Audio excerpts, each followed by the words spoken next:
This is extraordinary. Listen to this. So old Rachel Reeves is over in Davos now, getting widely rejected as the last year's loser. Nobody wants to talk to her after her hopeless £40 billion tax grab business killing budget. But back here, while she's swanning it around Switzerland, Britain's most dangerous ticking time bomb is ticking away, and that is the vast number of young people getting let off work for life and landing benefits until they die under listen to this, more than 700,000 people under the age of 35 have been assessed as unfit to ever hold down a job. Now, young women in particular, claiming to be depressed and anxious, too depressed to work, are being excused work at the rate of 1,300 every single week.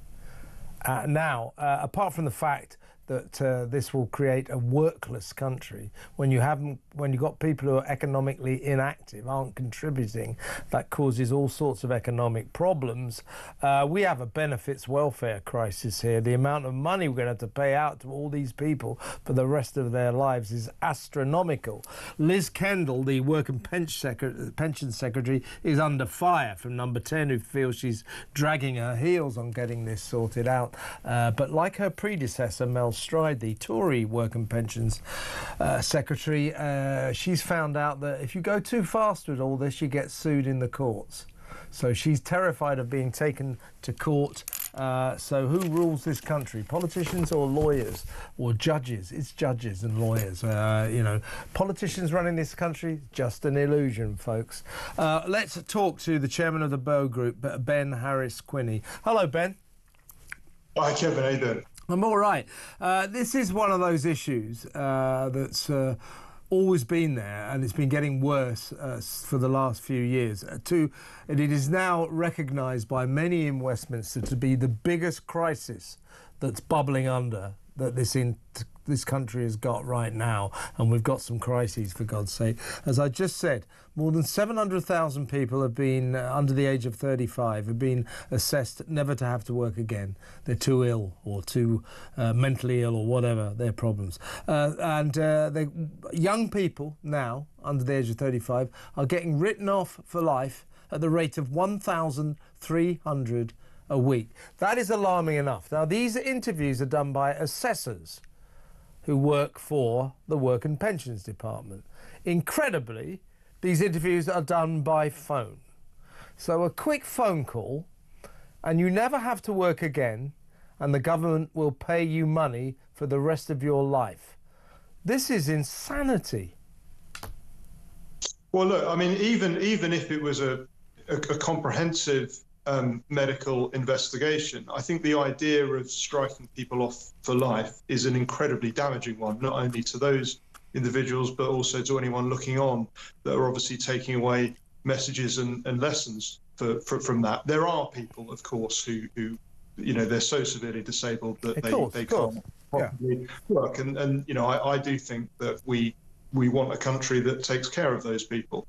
But we shouldn't be saying to people that are depressed or anxious, you can never work again. There's no way out of this for you. Not only is it damaging to the public purse, it's really damaging to their lives and the lives of those around them. And as you say, we're talking about, a greater population than a city the size of Birmingham here. These aren't trifling figures, and they're massively increasing. And it is set in a wider context of a situation where we now have the majority of not only people, but families in Britain are not net contributors to the UK. So a decreasing proportion of people are taking the overall tax burden. And obviously that's an unsustainable situation.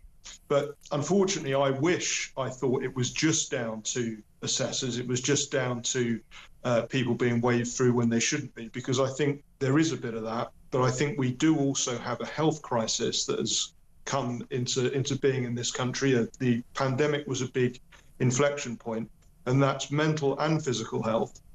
And I think we've also got to reflect on the fact that you know, we do have a lot of young people that currently are unable to work. And why is that?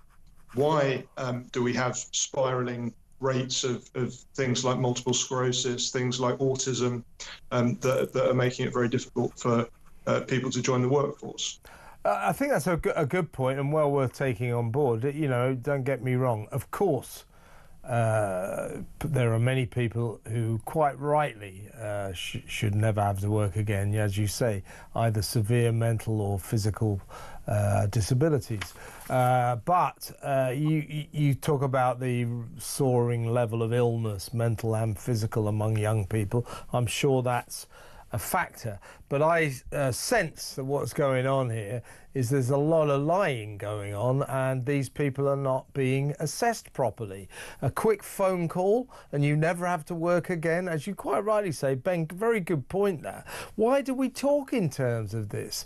If I go to the Work and Pensions Department and say, oh, you know, my leg's dodgy and, you know, I get very depressed, you know, why not say, okay, yeah, we'll put you on benefits. We'll put you on benefits. Come back in 6 months. Let's see how you're getting on. Or even a year.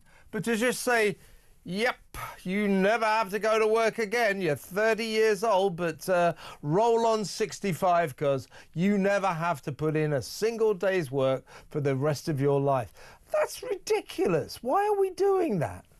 Right, and look, obviously it's an economic disaster for the country, but as I say, it's also a disaster for that individual, because it may sound like a cushy little number that, you know, they never have to work again, and in many ways it is, but it also means that they're not going to achieve the things they could have potentially achieved. You know, they're not going to have the experiences that really they should have had in their life, and they're probably capable of doing that.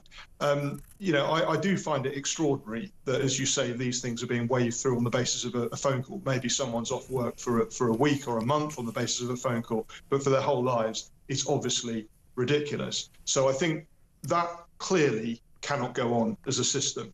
Yeah. But we also do need to look at the fact of why are we producing so many young people that are unable to engage with society, both in a mental and physical health sense. And I think that you know, that is also a problem for central government in this case, in that, you know, clearly we are doing something wrong in the way that we are educating people, and in the way that we are taking care of people's physical health. And as I say, I think the pandemic was a major inflection point for that, and the damage that lockdown did and all of those measures did, I think, will only really be fully realised in decades to come, but they are very severe. Absolutely. Yeah, as you quite rightly say, we should worry about why so many people, young people, are saying they're too sick, saying they're too mentally ill to work. But beneath that, it's this fundamental question, isn't it? Why are we producing so many people who don't want to work? They just don't want to do it.